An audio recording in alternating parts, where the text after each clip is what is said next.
ನಮಸ್ಕಾರ ಎಲ್ರಿಗೂ. ಇವಾಗ ನಾವು ಬೆಟ್ಟಕ್ಕೆ ಹೋಗ್ತಾ ಇದ್ದೀವಿ. ಅಲ್ಲೊಂದು ದೇವಸ್ಥಾನ ಇದೆ, ಲಕ್ಷ್ಮೀ ನರಸಿಂಹಸ್ವಾಮಿ ದೇವಸ್ಥಾನ. ಇದು ಬಂದು ಕನಕಪುರ ರೋಡ್ ತೊಗೋಬೇಕು ನಾವು. ಕನಕಪುರ ರೋಡು ರವಿಶಂಕರ್ ಅವ್ರ ಆಶ್ರಮದಿಂದ ಒಂದು 12 ಕಿಲೋಮೀಟ್ರ್ ಮುಂದೆ ಬಂದರೆ ಅಲ್ಲೊಂದು ರೈಟ್ ತೊಗೋಬೇಕು. ರೈಟ್ ತೊಗೊಂಡು ಅಲ್ಲಿ ಹಾಕಿದ್ದಾರೆ ಮಾರ್ಕು, ಯೋಗಾನ ಬೆಟ್ಟಕ್ಕೆ ದಾರಿ ಅಂತ. ಅಲ್ಲಲ್ಲಿ ಕಂಬದ ಮೇಲೆಲ್ಲ ಹಾಕಿದ್ದಾರೆ. ಆ ದಾರಿ ತೊಗೊಂಡು ಹೋದರೆ ಈ ಬೆಟ್ಟಕ್ಕೆ ಹೋಗ್ಬೋದು. ಅಲ್ಲೊಂದು ಬೆಟ್ಟ ಇದೆ, ಬೆಟ್ಟದ ಮೇಲೆ ದೇವಸ್ಥಾನ ಇದೆ. ಅದು ನೋಡ್ಕೊಂಬರೋಣ ಅಂತ ಹೋಗ್ತಾ ಇದ್ದೀವಿ. ಮತ್ತು ಅಲ್ಲಿ ಕೆಳಗೊಂದು ಇದು ಆಯುರ್ವೇದಿಕ್ ಹಾಸ್ಪಿಟ್ಲ್ ಇದೆ, ಸಿದ್ಧಲಿಂಗೇಶ್ವರ ಯೋಗಾನ ಹಿಲ್ಸ್ ಅಂತ. ಅಲ್ಲಿ ಎಲ್ಲ ಗಿಡ ಮೂಲಿಕೆ ಔಷಧಿ ಕೊಡ್ತಾರೆ.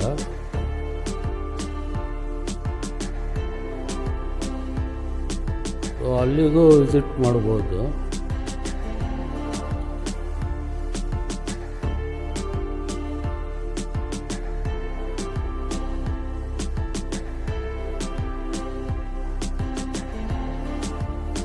ಅವ್ರದ್ದು 3 ಕಡೆ ಬ್ರಾಂಚ್ ಇದೆ.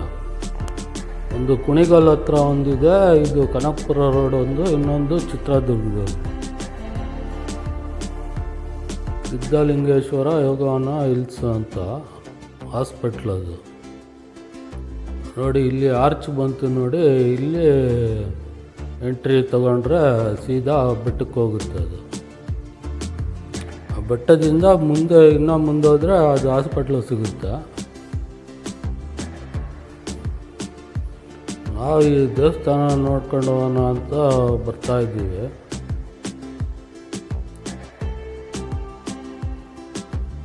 ಜಾಗ ಚೆನ್ನಾಗಿದೆ, ಒಂಥರ ಎಲ್ಲ ನೇಚರ್ ಮಧ್ಯೆ ಇದೆ. ಸುತ್ತಮುತ್ತ ಎಲ್ಲ ಹಸಿರು. ನೋಡಿ ಇಲ್ಲಿ ಮೆಟ್ಲು ಕಾಣ್ತಿದೆಯಲ್ಲ, ಇಲ್ಲಿ ಹತ್ಕೊಂಡು ಹೋಗ್ಬೇಕು ದೇವಸ್ಥಾನಕ್ಕೆ ಹೋಗೋಕ್ಕೆ. ಒಂದು 100 ಸ್ಟೆಪ್ಸು ಹತ್ಬೇಕಾಗುತ್ತೆ.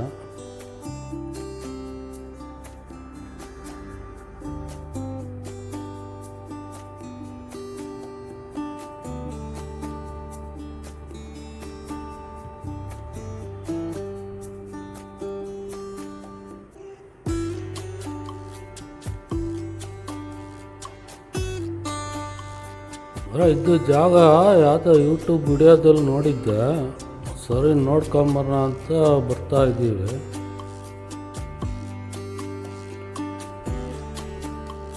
ಹಾಸ್ಪಿಟ್ಲ್ ಇರೋದು ಗೊತ್ತಿಲ್ಲ, ಅಲ್ಲಿ ಬೋರ್ಡ್ ಹಾಕಿದ್ರು ಆ ಕಡೆ ಯೋಗಾನ ಬೆಟ್ಟಕ್ಕೆ ದಾರಿ ಅಂತ. ಇನ್ನು ಅಲ್ಲೊಂದು ಮುಂದೆ ಆರ್ಚಿದೆ. ಸೊ ಆಮೇಲೆ ಅದ್ರ ಮೂಲಕ ಹೋದ್ಮೇಲೆ ಗೊತ್ತಾಯ್ತು, ಓಕೆ ಇಲ್ಲಿ ಹಾಸ್ಪಿಟ್ಲ್ ಇದೆ ಅಂತ.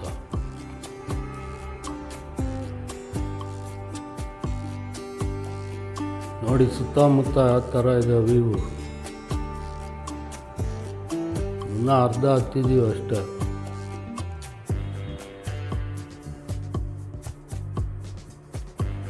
ಅದು ಜಾಸ್ತಿ ಏನು ಎತ್ತರನೂ ಇಲ್ಲ, ಆರಾಮಾಗಿ ಹತ್ಬೋದು.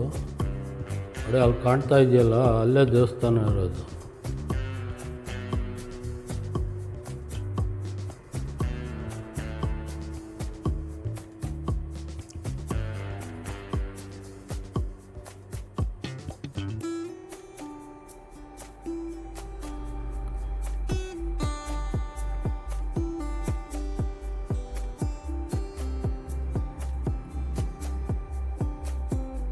ದೇವಸ್ಥಾನ 5 ಗಂಟೆ ತನಕ ತೆಗ್ದಿರುತ್ತೆ ಅಂತ ಟೈಮಿಂಗ್ಸ್ ಹಾಕಿದ್ದಾರೆ. ಬಟ್ ನಾವು ಬಂದಾಗ ಬಾಗಿಲು ಹಾಕಿತ್ತು. ಆಮೇಲೆ ಯಾವುದಕ್ಕೂ ನೋಡೋಣ ಅಂದ್ಬಿಟ್ಟು ಬಾಗಿಲು ತಳ್ಳಿದ್ರೆ ಜಸ್ಟ್ ಲ್ಯಾಚ್ ಹಾಕ್ಕೊಂಡು ಹೋಗಿದ್ರು. ಆಮೇಲೆ ಬಾಗಿಲು ತೆಗ್ದು ದರ್ಶನ ಮಾಡ್ಕೊಂಡು ಮತ್ತೆ ಬಾಗಿಲು ಹಾಕಿ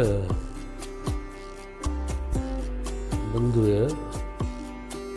ನೋಡಿ ಇಲ್ಲಿಂದ ನೋಡಿ ವ್ಯೂ ನೋಡಿ ಎಷ್ಟು ಸಖತ್ತಾಗಿದೆ. ಸುತ್ತಮುತ್ತ ಹಸಿರು, ಅಲ್ಲಿ ಚಿಕ್ಕ ಚಿಕ್ಕ ಹಳ್ಳಿಗಳು ಕಾಣ್ತವೆ.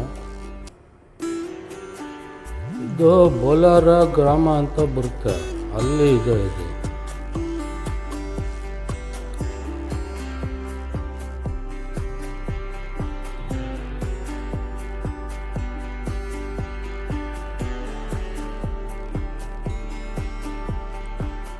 ಆದರೆ ಜಾಗ ಕಾಮ್ ಆಗಿದೆ. ಸಂಜೆ ಹೊತ್ತು ಬಂದರೆ ಸನ್ಸೆಟ್ಟು ನೋಡ್ಕೊಂಡು ಹೋಗ್ಬೋದು.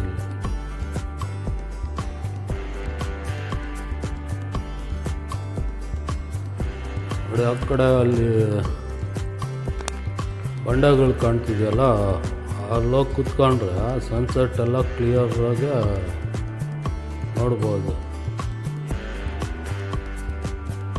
ಆ ಕಡೆಯಿಂದ ಒಂದು ಮೆಟ್ಲಿದೆ, ಅದು ಬಿಡದಿ ಸೈಡಿಂದನೂ ಬರ್ಬೋದು. ನಾವು ಬಿಡದಿ ಸೈಡಿಂದ ಬಂದರೆ ಇದ್ರ ಹಿಂದ್ಗಡೆ ಅಲ್ಲೊಂದು ಆರ್ಚ್ ಸಿಗುತ್ತೆ, ಅಲ್ಲಿಂದ ಎಂಟ್ರಿ ಆಗಿ ಆ ಮೆಟ್ಲು ಹತ್ಕೊಂಡು ಬರ್ಬೋದು.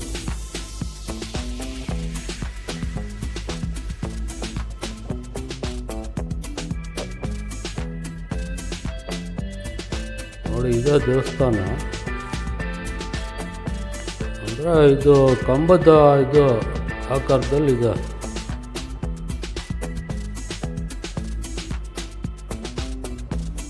ಸ್ಟಾರ್ಟಿಂಗು ಬಾಗಿಲಾಗ್ತಿತ್ತು, ಹಾಗಾಗಿ ಕಿಟಕಿಯಿಂದ ತಗೊಂಡೆ.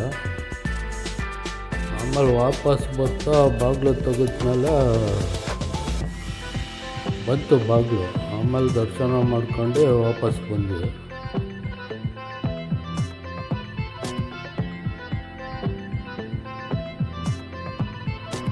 ನೋಡಿ ವ್ಯೂ ಮಾತ್ರ ಸಖತ್ತಾಗಿದೆ.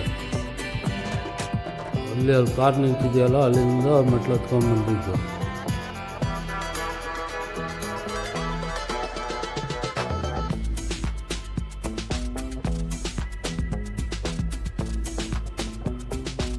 ನೋಡಿ ಅಲ್ಲಿ ದೇವ್ರ ದರ್ಶನ ಮಾಡ್ಕೊಳ್ಳಿ.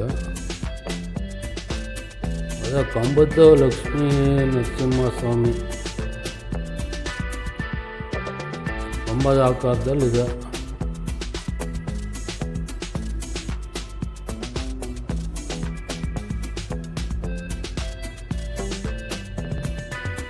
ದೇವಸ್ಥಾನದ ಇತಿಹಾಸ ಗೊತ್ತಿಲ್ಲ, ಎಷ್ಟು ವರ್ಷದ ಹಳೇದಂತ.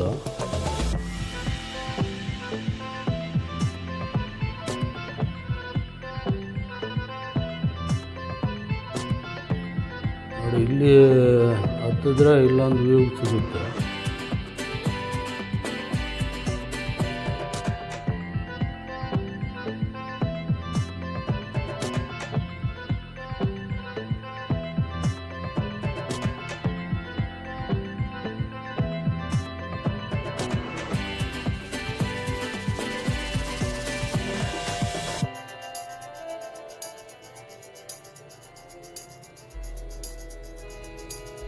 ಲಕ್ಷ್ಮೀ ನರಸಿಂಹಸ್ವಾಮಿ ಸನ್ನಿಧಿ.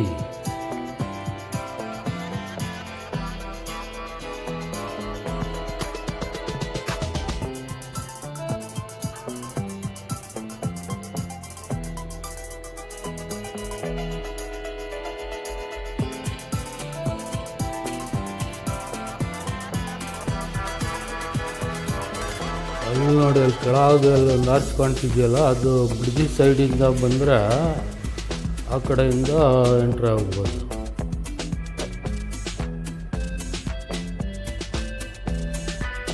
ನಾವು ಈ ಕಡೆ ಕನಕಪುರ ರೋಡ್ ಕಡೆಯಿಂದ ಹೋಗಿದ್ದು, ಬಿಡದಿ ಕಡೆಯಿಂದನೂ ಬರ್ಬೋದು ಅಂತ.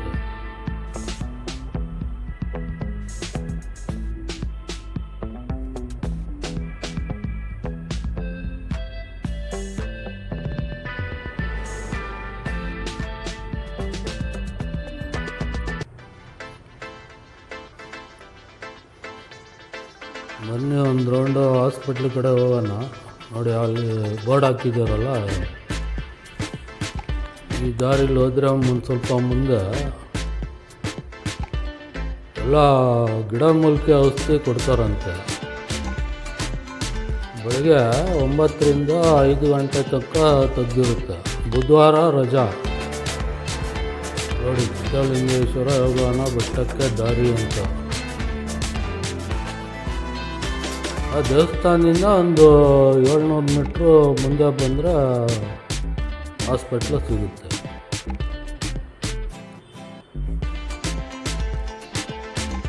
ಏನಂದರೆ ಇದು ನೇಚರ್ ಕ್ಯೂರ್ ಅಂತಾರಲ್ಲ, ಆ ಥರ ಎಲ್ಲ ಗಿಡಮೂಲಿಕೆ ಔಷಧಿ ಮತ್ತು ಪಥ್ಯ ಹೇಳ್ತಾರೆ.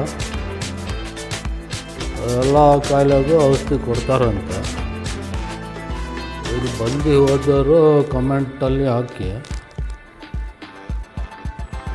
ನಾವು ಜಸ್ಟ್ ಒಂದು ರೌಂಡ್ ಹಂಗೆ ಏನಿದೆ ನೋಡೋಣ ಅಂತ ಈ ಕಡೆ ಸುತ್ತಾಕೊಂಬಂದ್ವಿ.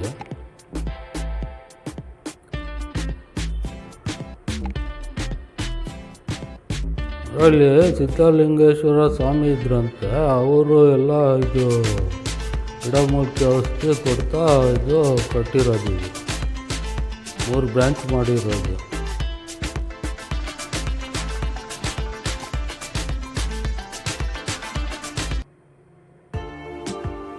ಇಲ್ಲಿಂದ ಸ್ವಲ್ಪ ಮುಂದೋದ್ರೆ ಒಂಥರ ಬೆಟ್ಟದ ಮೇಲೆ ಒಂದು ಏನೋ ಇದು ಮಂಟಪ ಥರ ಇತ್ತು, ನೋಡ್ಕೊಂಬರ ಅಂತ ಬಂದ್ವಿ. ಯಾರೂ ಇರಲಿಲ್ಲ, ಬಾಗಿಲಾಗ್ತಿತ್ತು.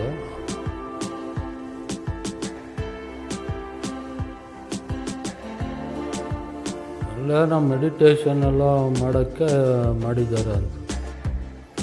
ಮೇಲ್ಗಡೆ ಒಂದು ಶಿವಲಿಂಗ ಆಕಾರ ಇದೆ, ಹಿಂದುಗಡೆ ಎಲ್ಲ ರೂಮ್ಗಳಿದ್ದಾವೆ. ಅಲ್ಲಿ ನೋಡಿ ಅನುಭವ ಮಂಟಪ ಅಂತ ಹಾಕಿದ್ದಾರೆ. ಮುಂದಿನ್ನೇನು ಇರಲಿಲ್ಲ, ಅದೇ ವಾಪಸ್ ಬಂದ್ವಿ. ಇವತ್ತಿನ ವಿಡಿಯೋದಲ್ಲಿ ಇಷ್ಟೇ. ನಿಮಗೆ ವಿಡಿಯೋ ಇಷ್ಟ ಆಗಿದ್ದರೆ ಲೈಕ್ ಮಾಡಿ, ಶೇರ್ ಮಾಡಿ, ಸಬ್ಸ್ಕ್ರೈಬ್ ಮಾಡಿ. ಮತ್ತೆ ಸಿಗೋಣ ಮುಂದಿನ ವಿಡಿಯೋದಲ್ಲಿ. ಅಲ್ಲಿವರೆಗೂ ಎಲ್ರಿಗೂ ಧನ್ಯವಾದಗಳು. ನಮಸ್ಕಾರ.